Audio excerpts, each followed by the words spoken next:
Hi and welcome to Thete's Mailbox. This is where I pick out some of the comments or questions that have appeared on various formats, whether it be Patreon, Twitch, Twitter, YouTube, mostly YouTube if we're honest, and go through them in a bit more of a detailed answer than I can possibly give by directly replying back. It's anything from the past week. I try and keep it to around about 10 to 12. And here we go. So the first one I've had is it's one that comes up. It's a bit of a point for me. And there is a distinction, I think, between a Mythic Raider's viewpoint on this and a Heroic Raider's viewpoint. It's totally fine. But I was talking, of course, about Retribution Paladin's current state of affairs in terms of Sargeras. It's not as disastrous as someone's making out, but it's not great either. We could certainly do with a little bit of love.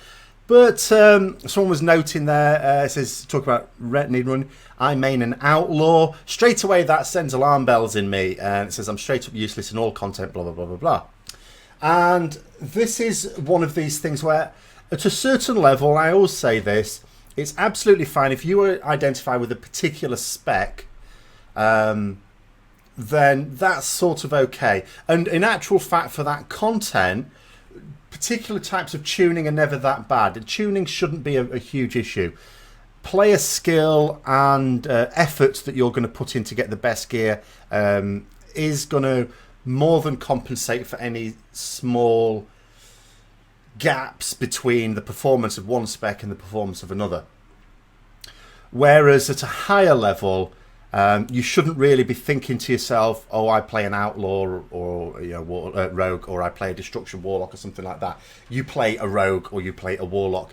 And the benefit of those classes, those pure DPS classes, the reason why they are always strong, the reason why mages, warlocks, hunters, rogues will never be stuck for finding a guild is because they have 3 DPS specs.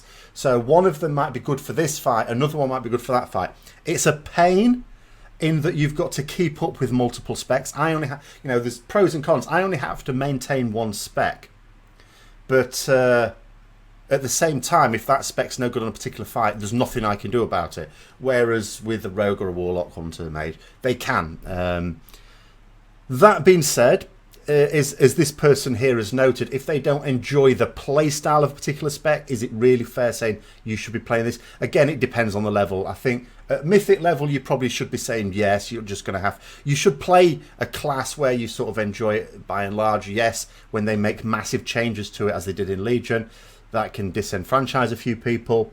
But if you're playing, as this person says, heroic raiding, no, you absolutely can identify with a particular spec. But I would also say you'd actually be fine. Combat won't be useless in heroic. You might have to work harder for the same gains. Any spec might have to do that. Sometimes there is a situation where you do have to just work harder for the same gains. But you have the option of going sub or assassination, at least. But that's just a thing to talk about there. It's like... But yeah, at a certain level, you shouldn't be forced to play a particular spec just because it's the best. But at the same time, you don't need to. You don't need to.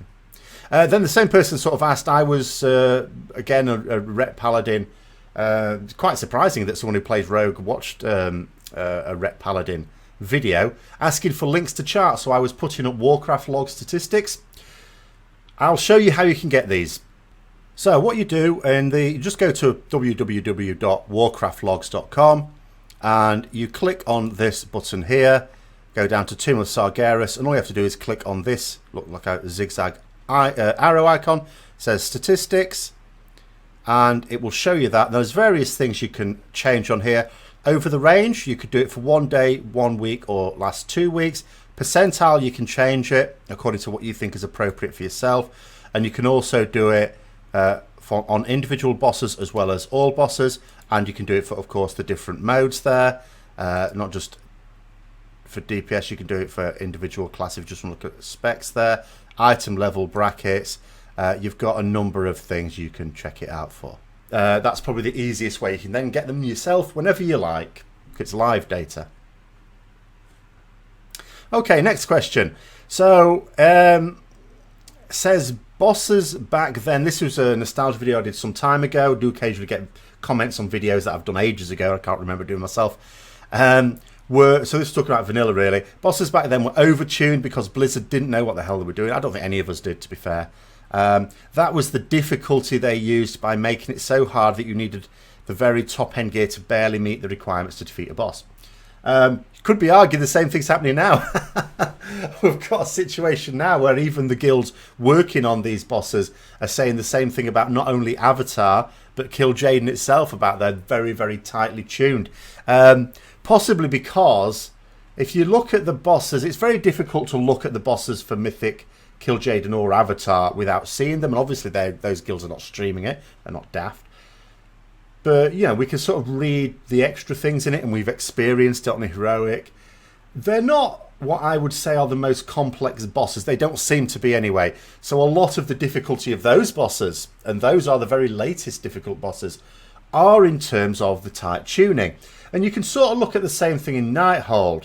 Elisand and Gul'dan, the two toughest and last bosses in Nighthold.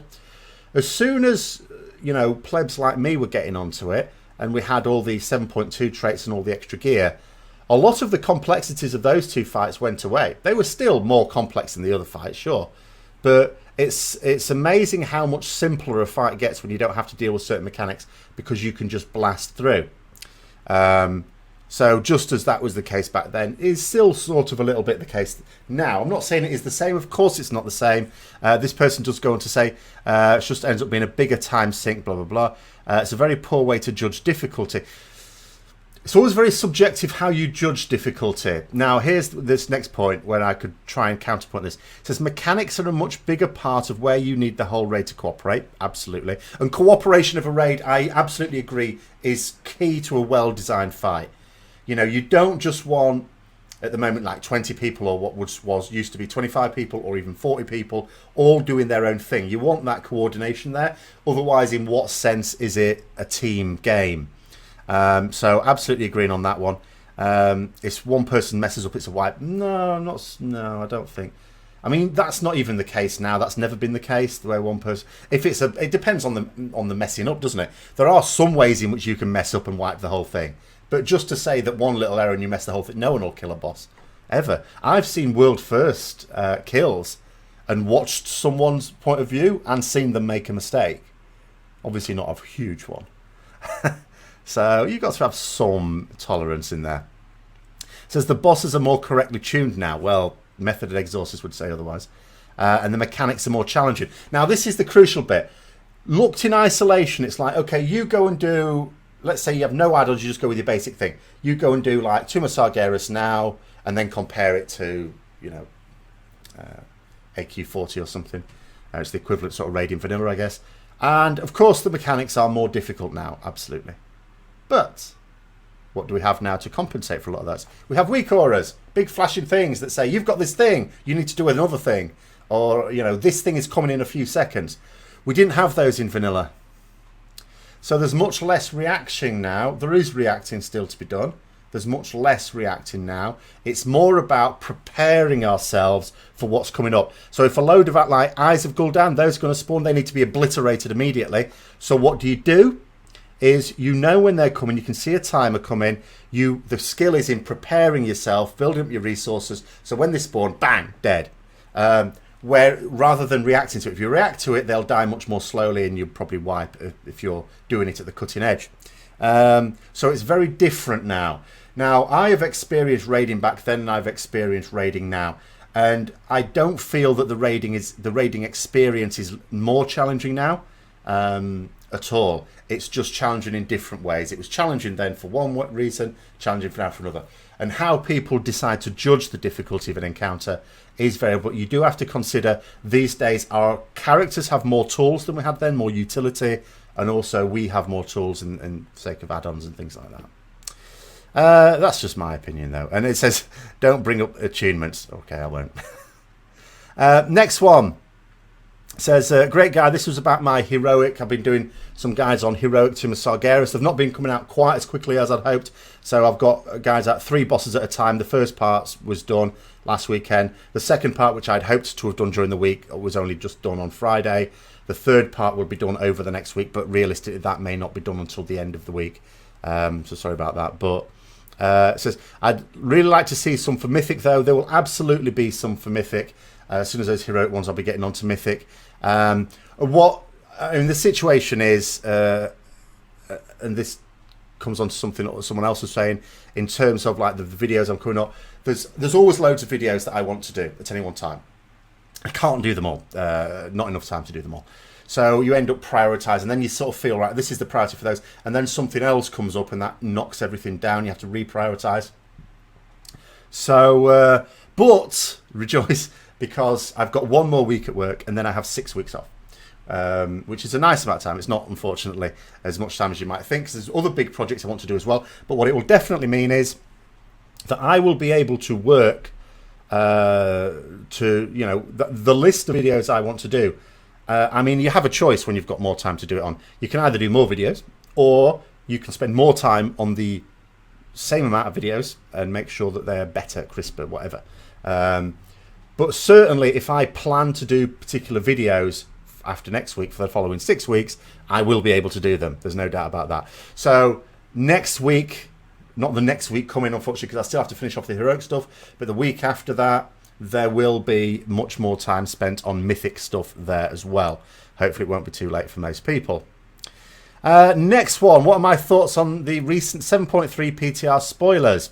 Don't worry, I'm not going to actually give my thoughts, but I will give my reaction, and that is that basically we know everything that's going to happen now, all officially as well. It was always sort of known a little bit because of things leaked, but this is now, it's known. I will be doing a video that has my thoughts on it. I was hoping to do that today. Unfortunately, I mean, the situation today is I've just done a video on Limit getting banned and stuff like that. Obviously, that had to be done. It's now a tradition. Every time a new raid comes out, someone else has got banned. I might as well talk about it.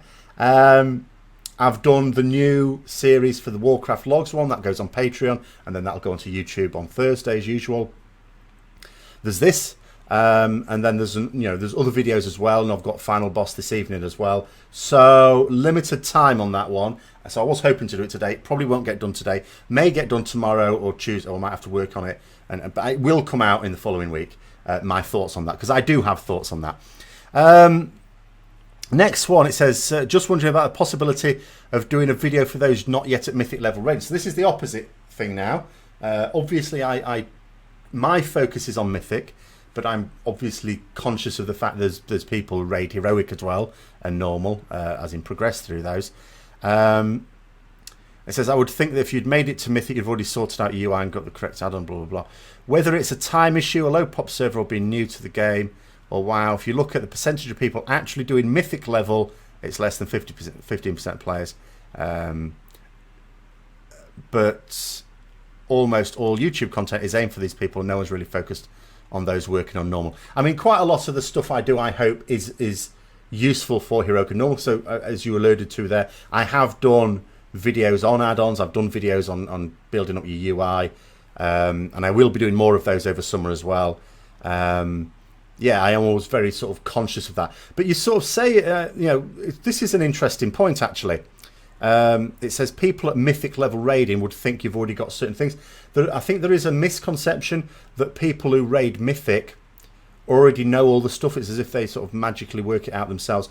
You would be surprised how many rely on guides to do stuff themselves. Excuse me. Even at the very top level, you've got people who are getting rank 1. Now, you know what I think of people getting rank 1s. It's all fine and good as long as you're not expecting everyone else to do mechanics or wiping the raid repeatedly because you're not doing them. But, okay. But we know a lot of people getting ranks are basically not doing the mechanics. That's how you get the ranks. But there are people who get those, okay? It's not natural to think that these people work out for themselves. Those same people, some of them will be. Some of them will be theory crafters. Some of them themselves will actually be people who work on guides for other people. But some of them are not. Some of them rely themselves upon the guides. They look at the guides, they look at what other people are doing, and then they have the skill and the dedication to use that information to make themselves really, really good, and then they go off and get the rank 1s. And I liken this to football. You could look at like Ronaldo, who, for those who are into the football know, he's at least one of the 2 best players in the world. He's regarded as that. But look at this image. This is from some years ago when he played for Man United. Look at the people he's listening to. You know that they're not going to be winning the World Cup. You know, they're old fellas. These guys weren't even very good when they were professional players. They were never anything special. But the guy on the far left is regarded as being the greatest coach in football history and possibly in sporting history. He knows his stuff. He is the person most ideally placed to teach other people how to become the best in the world.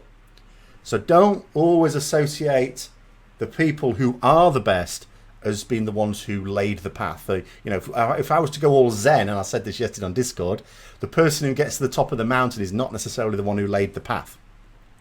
So people at the mythic level also rely on guides. I've relied on guides in the past. I still do for some things. So yeah, but you're quite right that people want to do heroic and normal, and I always have that in the back of my. If I'm doing a general advice thing that's not mythic specific, I always try and have in the back of my mind that this is also for people doing normal, heroic, even LFR when it comes to it, because LFR players may in the future want to go on to do normal and heroic. It says these are very people who would need to stop and search but help out. Other than a quick overview of the new raids, and there are plenty of 2-minute or bite-sized videos currently available to them. Yeah, I mean, I know, you know, yeah, I don't like doing the really short ones. Even when I say a video is really short, I've just done a video now where I call it a really short guide. It's 15 minutes. Short for me. It's short for me. So what I said is that I am partway through a set of heroic guides for Timo Sargeras, and you know, this question came in as I was editing the second. The third one will also be coming out. And then, you know, the other thing to say is, though, if people do have, like this person said, can you possibly touch on add-ons specific to Timo Sargeras? These can help out. If people have suggestions of little things they'd like me to do stuff on, then say so. You know, because that can feed into what I decide to do it on. In terms of how I prioritize, I mean, I might have a priority of videos, and then some people ask for a particular thing, and I'm thinking, well, that's low down on my priority list. Well, people are asking for it. Sneaks up a little bit. Next one. Very excited for you to be on Final Boss. Been thinking for like the last week and a half. Wouldn't it be neat if Thete is on next Final Boss TV? Apparently, I mean, the reason I'm on it is largely because people have asked me to be on it. Apparently, Bay was saying that people were basically spamming him for some time leading up to this. But yeah, hopefully I'll be able to do Retribution Paladins Proud. I'll be on there with Brandups, who is the guy who you may well have been watching streaming. His guild got to like world first 6 out of 9, I think, when Timo Sargeras Mythic first came out. They did a little bit of daytime raiding before they settled into their much more normal schedule.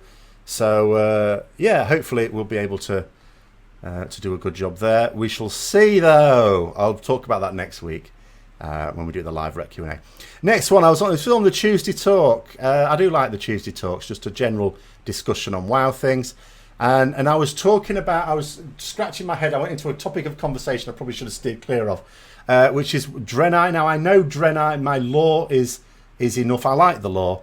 But most of my lore comes from the game itself. I do read around it every now and then. I read the odd book, but I'm not like an avid reader of all of it. I'm not a lore master like Nobble or anything like that. And I was thinking, I know that they originally weren't called Draenei because Draenei means exiled ones. That's what they became when Velen ran away.